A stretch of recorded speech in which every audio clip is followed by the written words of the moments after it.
It's podcast day. It's podcast day. Welcome in, friends.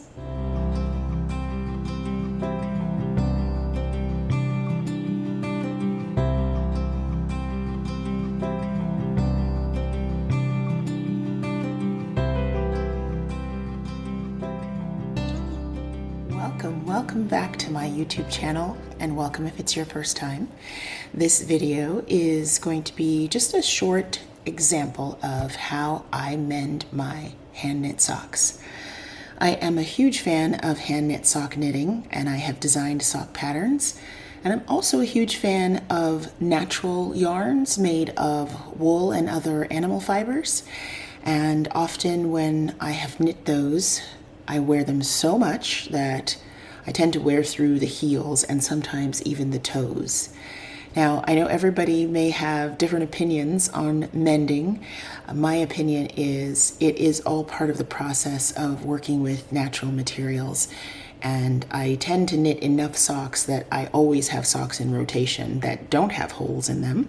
So when they do wear out in certain areas, I am working towards mending them so they can be worn a little longer.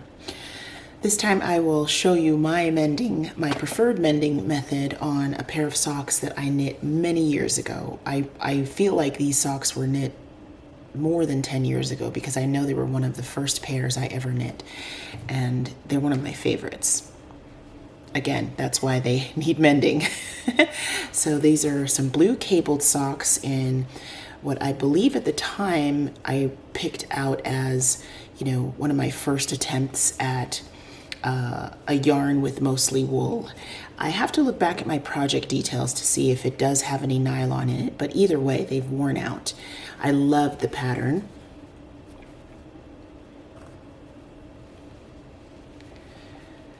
This pattern is an all-over cable pattern that runs on the top of the foot and all the way up the sock leg, and that appealed to me immediately. It was very challenging for me at the time because I was a very new sock knitter, and cables at this tiny gauge were unfamiliar to me, so I'm pretty proud of this pair. And I only just repaired one of them the other day.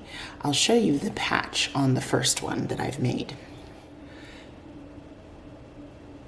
It's a woven patch done in basically a square.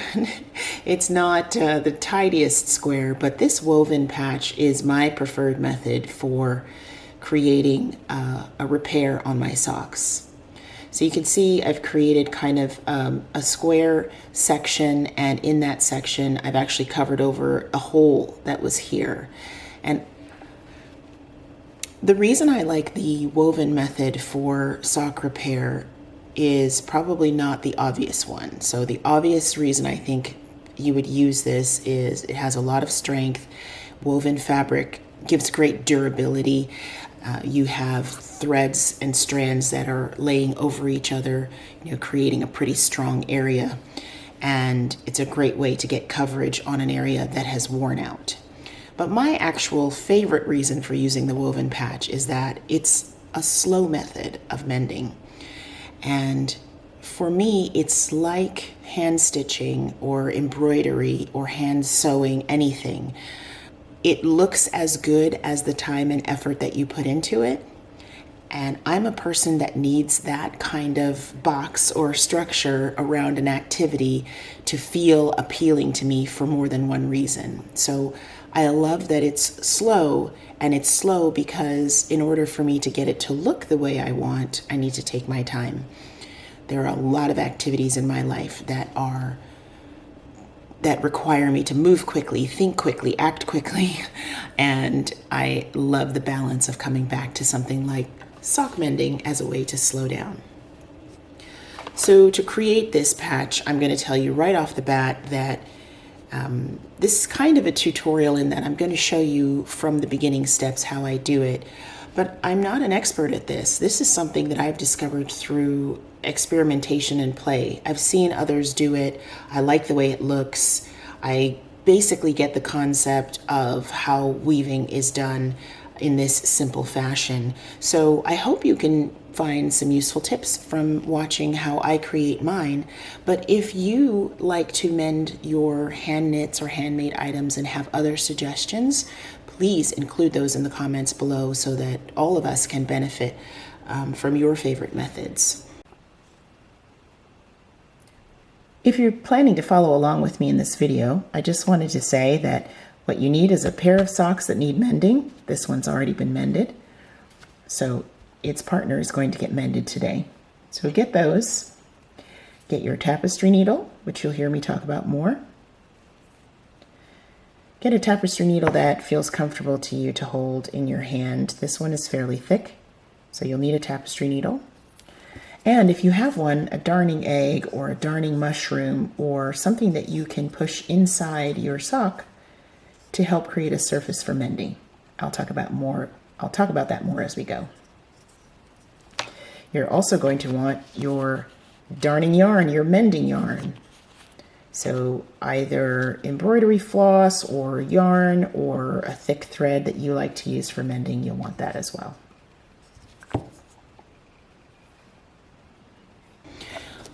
On my second sock, what I discovered is, because I know I wear my socks out in the same areas all the time, I saw that this second sock does not quite have a hole in it yet. When I looked at the heel, I thought, oh, no hole. Except when you look closer, it's really clear that that same area on this sock is just about to wear out.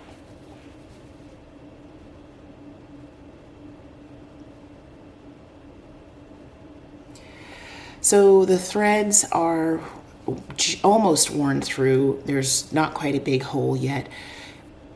What I intend to do with this woven patch is cover over that thinning area and surrounding areas so that I won't just, touch up that tiny spot and then end up with more wearing just outside of that. So I'm probably going to do a pretty decent sized patch on this one. So let's get started. I don't tend to do a lot of scrappy projects. I have done them in the past, but it's not a go-to type of project for me to take small bits and combine them into something. I know there are folks out there who love those projects, and I've seen some beautiful ones. But even though I don't have that as a go-to project type, I do keep little yarn bits. This is just a glass vase where I have small leftover bits from different projects or from hand spinning samples from my wheel or my spindles. And I just keep them in this jar because I realize that there are great opportunities for mending using those little bits. So I'm going to pick some yarn from this small scrap stash to do the weaving on my socks. And I was thinking I really need to consider the yarn that I'm using for mending. I want to use a yarn that will add durability with the woven structure, but also with the way the yarn is constructed itself that I'm mending with. So for example, this is a yarn that does have some nylon in it, and I don't mind using that for mending my patches. I sometimes use wool nylon blends, and this could be a good patch for the heel.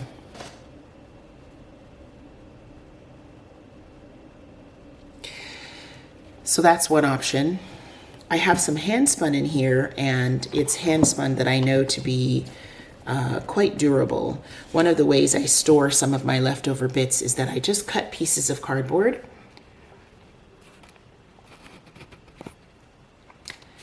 and I cut them in a length. And I make kind of a little notch in the middle, and in that notch I wrap the strands of yarn. And in this case, I write information right on the cardboard about what the fiber is. This is a Corriedale fiber. It's a 2-ply, and it's my hand spun. It's an easy way to just use materials you have around the house to store yarn bits that maybe aren't even big enough to make a decent sized ball. So those are some options because I know those to be quite durable. And when they are worn, or when there's abrasion, which happens because it's on the bottom of my foot, the halo increases, they kind of fuzz up, and the fibers fill in all the spaces, and that's good for mending too. Here's the one that I thought I might go with for today's mend.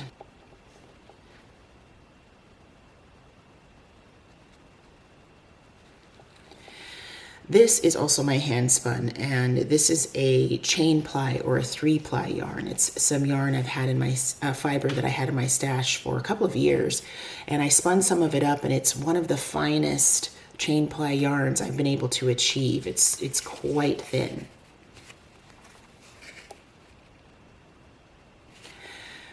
The reason it's good that it's thin is when you're doing your mend, you don't necessarily want a yarn that's much more bulky than the fabric that's created in your hand knit item. So for example, I wouldn't want necessarily this DK yarn to be used in my mend because that will create a bit of a bump on the bottom of the sock and might not feel comfortable to walk on if the fibers are that much thicker than the rest of the surrounding fabric. So I'm considering that this thin yarn will make a pretty smooth patch, similar to the one I was able to achieve using another fingering weight yarn here. And because it's a 3-ply, a chain ply, I've got 3 fine plies of yarn in this hand spun. A 3-ply yarn is about as strong as I could ask for this scenario. Those 3 plies will work really well together to keep the patch strong.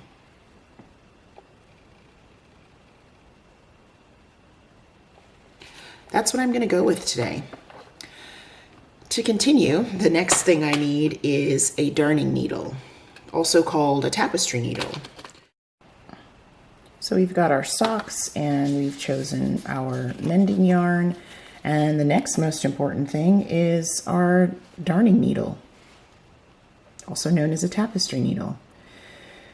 The one I'm using today has a slight curve on the end. It kind of curves upward in this direction a little bit, which I find to be very helpful for going underneath stitches. And since I'm doing a woven patch, I'll be going over, under stitches quite often, and having that slight bend at the end is very helpful. This one is fairly thick. By comparison, I have darning needles that are extremely thin and might be better for, a thinner fabric. So here's one for comparison. It's almost like a sewing needle size, but it has a large eye for getting yarn and thicker threads in there. But you can see the difference between the two of them. I like this thick one. It's easier for me to grip in my hands, first of all, and to maneuver. And it seems to be the right size in terms of getting my yarn in there and getting it under the sock fabric itself. So that's what I'll be using. To set up my patch, I'm not aiming for perfection. Mending is really about the purpose and about returning something to usefulness. So to set up my patch, the first thing I want to do is essentially create my frame and my border for the woven area. Now, those of you who are weavers, please know that I'm not going to be using technical weaving terminology. I'm weaving because I like the way this patch works, but I'm sure there's language for creating kind of your frame area where you're going to start weaving. I do know that the vertical lines in your weave are called the warp. So I want to set up a frame for my warp, which is the strands that will be going up and down. And I know that the strands that you will be weaving in, left and right, are called the weft. So that's about as far as I can go with terminology. The way I'm going to start this is I just use the darning needle and the yarn to make a square, and I go over under a few stitches in my sock. Usually I go, down, across, up, and over again to create a square. So that's what I'm going to do to set up the frame. And one more item that I find helpful when mending is this darning egg.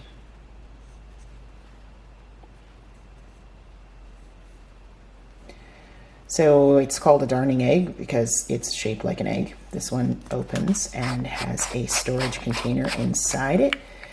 And you can store your needles in here. You can store yarn or thread on this little spool for mending. And it just closes and keeps everything compact. I got this from beyondmeasure.co.uk. I will insert that link in the description box below. The darning egg gives you a surface on which to lay your fabric to be mended, and it kind of gives you a concentrated area that you can put the fabric on as you're stitching. So I'll show you how I insert the darning egg into the sock.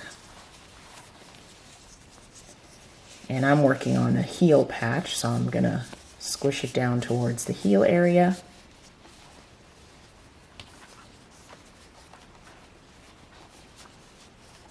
And you can see that just by putting the darning egg in there, it kind of accentuates the surface and the area where I want to do my patch. I turn this around so that the worn area is facing me. I'm pressing my darning egg up against this fabric, and I'm pressing it pretty, moderately hard on purpose to kind of show you the wear and tear on this area of the sock. And I'm also giving myself a hard surface that I can use as a guide for making my patch square.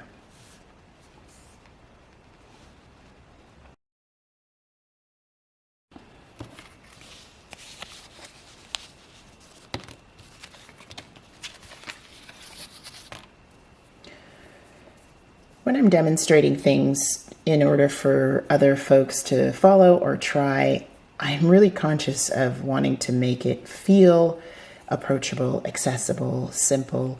And I'd love to hear from you, what you like in terms of tutorials or how-tos. For me, I don't want to make anything look too complicated because I want you to give it a try. I want you to feel like it's available to you.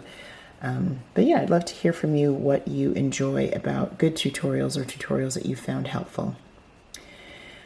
I've just threaded my darning needle, and because I know I'm starting mainly with my square border, I will tell you right up front that the way that I do this mend, I tend to use strands that are not too long for any part of the process. So yes, that means there are a lot of ends, and I'm sure there are other ways to do it, or you can just pull a really long thread, but I prefer to use threads that are shorter. I feel like it's more manageable on the needle.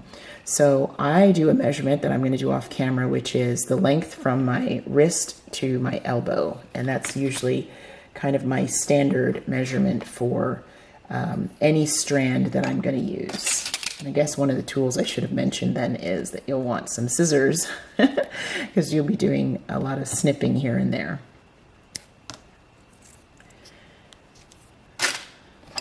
So now I have about a 4 arms length of thread. I'm going to rethread this on my tapestry needle. I've got my darning egg inserted into the sock heel area, just about where I'm going to want the patch. And I'm going to make myself a little, let's call it a rectangle. I've been saying a square, but honestly it's more of a rectangle. My goal is I'm going to get a strand going down one side, across the bottom of this patch area, up the other side, and across the top. And that's going to set up my frame. I'm actually creating these lines by going over under a few of the stitches in the sock itself. And again, the darning egg is kind of my guide to show me where the patch is, but these knit stitches are also lined, in columns and rows, so that helps as well. Wherever I can, I will speed up what I'm doing just because the process of mending is slow enough already. You don't need to watch a 1-hour video of this in real time. So I'm just putting in my first line of stitching here. I'm not a hand sewer, so I don't have tips to offer you on really good hand sewing. There are so many good ones out here on YouTube though. just every few stitches, I'm trying to stay in the same kind of column and of stitches on the sock and create a line going down the side here. Staying in the same column on the sock itself just lets me know that I'm creating, at least I know in that area I'm creating a straight line guide. I went a few columns away from the hole, and at the bottom here I'll go a few rows down from the hole. I don't want to be so near the patch area that it easily wears into my patch and continues to wear into my patch. I want to create this frame and the woven patch in areas of the sock that are still pretty strong, still pretty well knit. So my darning egg is slippery, of course. It's moving around a bit inside the sock. I got to hold on to it to keep it steady. So I'm going a few rows down from the compromised area. This is all pretty thin here.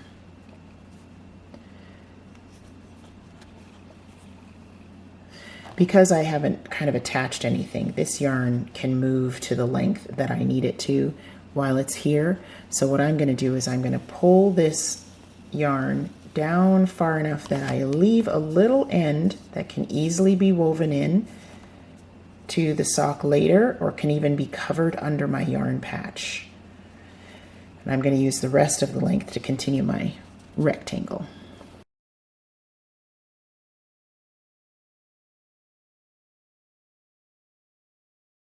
Similarly, on this bottom part, I'm doing some weaving already by going over under the stitches in this horizontal row.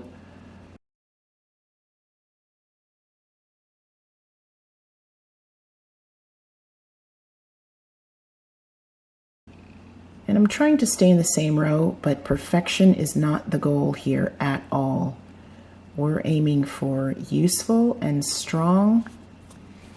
We want to repair. That's the main goal. So if I accidentally go one row above or below here, it's not that bad. I'm primarily doing pretty good to get myself a straight line. Oh, see, my tapestry needle came off there, but that's okay. I can grab the end and keep pulling. Create myself a line on the bottom here. Now you can tell, knit fabric is stretchy and movable and pliable, and that means you just have to work a little harder to kind of keep control of what you're doing. I often have to manipulate my darning egg so that I feel like I'm getting, a front view of the thing I'm trying to do. And that's okay.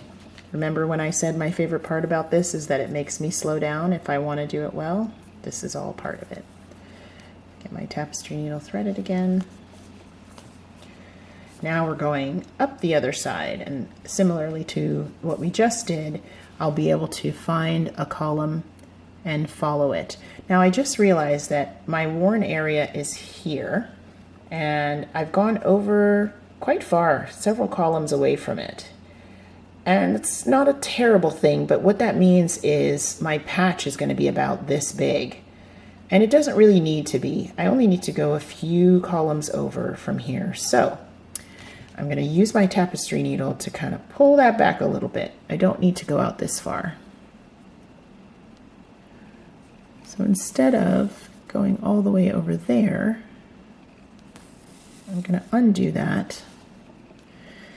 Because yes, even though it's okay that it's slow, I don't have to do a bigger patch than necessary. I just do what's needed, and then I'll be able to wear these socks much sooner. So now I'm going a few columns over. I'm going to I'll pick this column here, and that's where I'll begin creating my second straight horizontal or vertical line.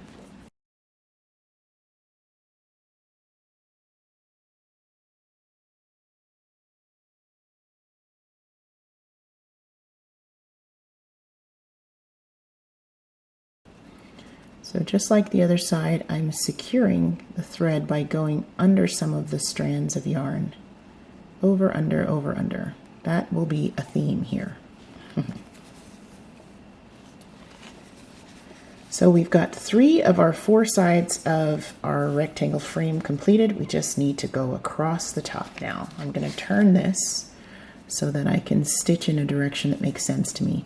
Now, my goal is to kind of meet up at my starting point, which will give me a frame that I can work with. So I just want to generally stay in line with my starting point yarn here.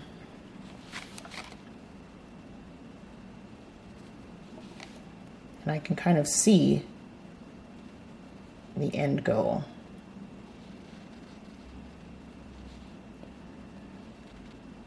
If any of you are podcasters out there or have done tutorials, I know you can appreciate what it's like to be doing something that normally you just kind of sail through, but you have to be careful to take care to show what it is that you're doing, and that means sometimes working at odd angles.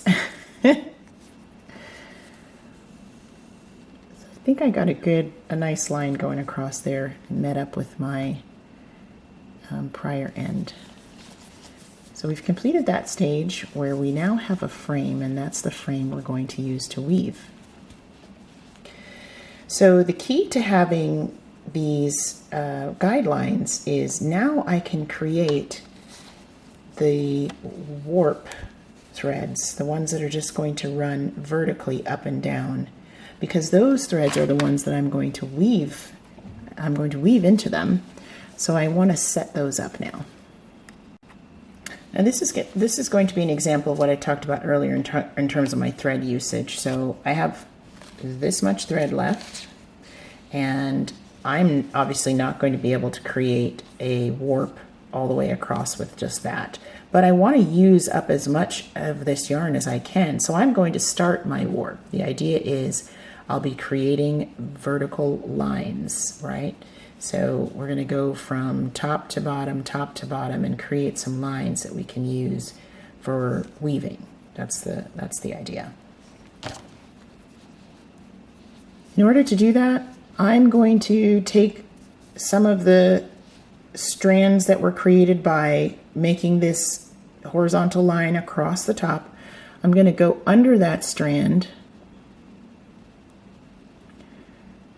bring my darning needle out, and then I'm going to pull a line down, a line of yarn down, kind of in line with my side border. And then I'm going to go under a strand at the bottom. And by doing that, I now have at least one line going vertically as kind of a border line. It's fairly close to where I created my frame, and that's good. And I'm just going to keep doing that. Pull the strand up. I like to keep it fairly close because that determines the thickness of your weave. So you want them to kind of line up really close to each other. And up at the top here, you see I'm just kind of holding and manipulating everything. Up at the top here, I'm going to do the same thing. Come under a strand, near my border, to secure my second vertical line. See that? And I keep repeating that process, keeping them fairly close to each other until I've run out of yarn. And I'm going to run out of yarn on this third vertical strand. And then I'll just cut another arm's length and keep going up and down, creating those vertical lines. I'll come back and show you. I'm going to pop in here and say that when I know that I'm not going to use this strand anymore, I just put it off to the side. This all becomes part of a patched area, and it's at the bottom of my foot. I want it to be easy to weave in this end later on, so I can just take that short end, this little tiny end, and push it out off to the side. It'll get woven in later.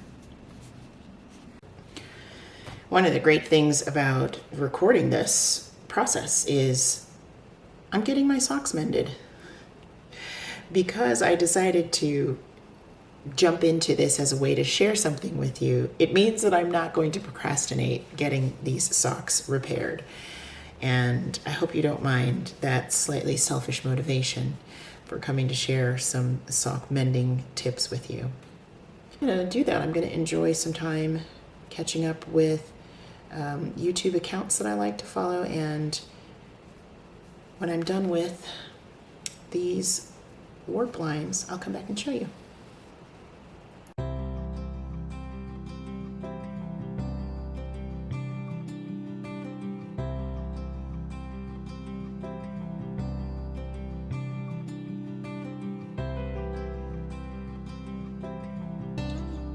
Put on your curtain rod or whatever, and you can use that as a design. I just haven't kind of got to that place yet. I mean, it's possible to be in my future.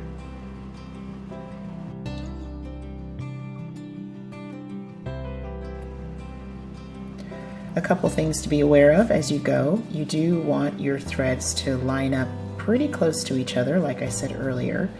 And they can be manipulated, you know, all along the time that you're working on this patch.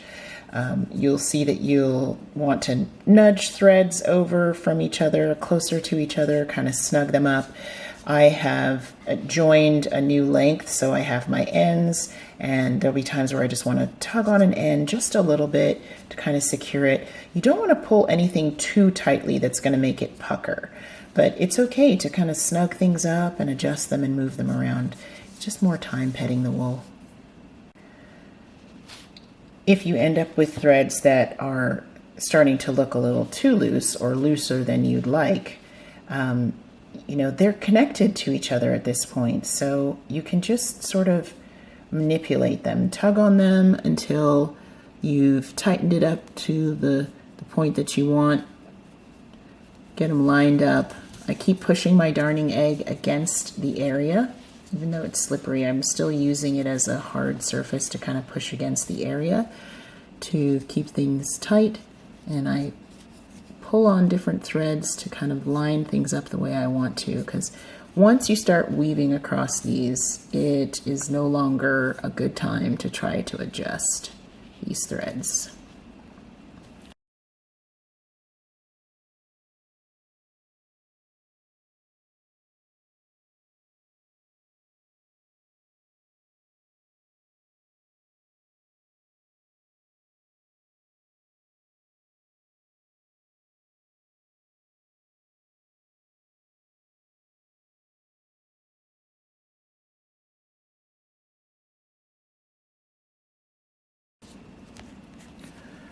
On each one of these, I'm taking care to make sure that the strands are laid next to each other and not crossing over each other. That's an important thing to kind of keep in mind. I want them inserted at either one of these ends, and I want them next to their neighbor, not crossing over their neighbor, because that will just confuse things. All right, so they want to be inserted next to their neighbor.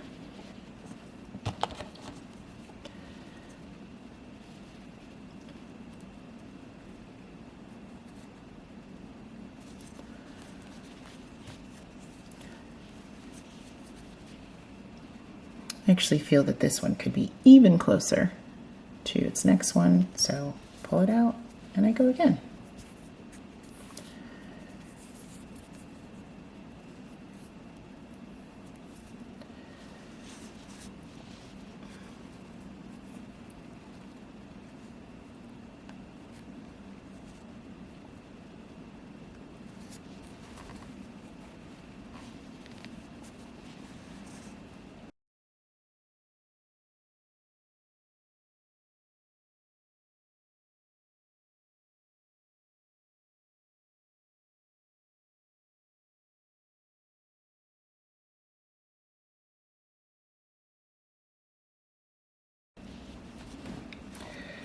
So here's my wonky rectangle. Not perfect, but it's going to work. My hole is in here. And so the point is the hole will definitely be covered and then some. So I got a little bit off track in my lines here. I could have come down this far. on the vertical strands. But because I know this is a strong area of the sock, I'm not going to worry about it. I'm just going to start my weaving now. The overall effect is that I have this canvas to work on for adding in my horizontal strands, which are going to go over, under, over, under, over, under, over, under each of these strands, going for me right to left and then back left to right. And my weaving is going to end up being a bit on the diagonal as we go up here. That's okay. Remember what I said, right? I don't want this to feel like something that you want to dive into and be perfect at it the first time around. So I am continuing with this just as it is. To make my weft, which is the horizontal strands running left to right, I do the same thing. I take my length of mending yarn and I'm going to snip myself a length here. So I've got my length of yarn now to make my weft. I like to go right to left. So the main thing is I want to secure my yarn that I'm going to be weaving with. I want to secure it over here at the side. I like to secure it in one of the strands of my frame. You can see my frame is a little far out from my warp, but I like to secure it underneath one of the strands of my frame. Actually can find one down here in the corner. Oh. And I pull it all the way first, but I don't want to lose my end for weaving in. So yes, I am going to have ends to weave in after the fact, but they can be tucked under your patch easily. So I'm going to begin going, using my needle as the guide for my thread. I'm going to begin going over, under my warp. So over this thread, my needle is on top of this first one so that I can go under the one next to it, then over, under, over. These are close together, so I kind of have to pull them apart. Under, over, under. And just because I like to get a good foundation kind of established, I will often pull my thread through after I've done a few over-unders. Kind of get myself situated and continue. So I've gone under this thread, so I'm going to go over its neighbor, under, over, under. Remember that curved tapestry needle shape I was telling you about is really helpful for this. Sometimes I go way up higher than where I know I'm going to end up just to be able to get my needle under the threads. I think I've come to the end here. You can see that the way the needle is traveling, I've gone under a stitch, under a strand, over another one, under the strand, and so on. And so that is where the thread will follow. All right. Now, if I was on an actual loom, I would have a mechanism to kind of pull down my weft threads, snug them up towards the bottom of this warp. But I'm not on a loom. I am going to use my needle to do that. I like to pull my thread out so that I know I've got a nice kind of snug fit, not too far. Don't want to lose my weaving in end on this first one here. But I'm pressing it down towards the bottom of the warp. And what I'm going to do next is come left to right doing the same thing. I've come out under this strand. So when I come back, my yarn is essentially going to go over that first warp strand and under the next one. I turn the patch to kind of face me in a way that makes it easy for me. So I'm under this strand here, and when I begin, I'm going to go over it, under its neighbor. Always have to do alternating. And then over. I was just trying to do this by looking through the camera, but I'm not going to do that now. I'm going to actually look with my eyes directly at the weaving. And I like to stop midway again, like I said, because then I can kind of assess where I am. You don't want to tug too hard on the strand on this side. That's really important because you don't want to squeeze your patch in and have this puckering. So you just pull it in enough that you know it's snug, and I start to snug this strand up now. Now what I'm concerned with is snugging up this strand to the one below it, getting it in there nice and tight. And I'm part way through my weft, or my horizontal row here, so I got to continue. Just snugging it up a little bit. So I'm under here. I'm going to go over.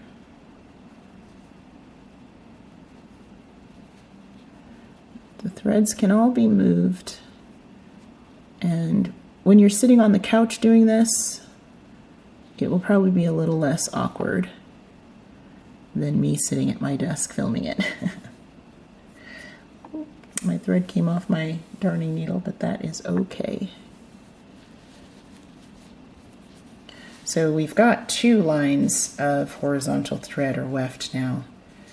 And as I said, the fun part is kind of using the tip of my tapestry needle to snug them up to each other. I don't want to pull too tight. I don't want my sides puckering, but I definitely want the threads to be as close to each other as possible here in the weft, because that is what's creating the fabric that will protect this weakened area, is how close these weft threads are kind of sandwiched down on each other. I'm going to insert some video here of working on this sock just so you can see the weaving method kind of as I go.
Okay, my friends, I hope that motivated you to try a woven sock patch. Comment below if you're going to give it a try or if you've done it before. Thanks for joining me, and I hope to see you again on the channel very soon.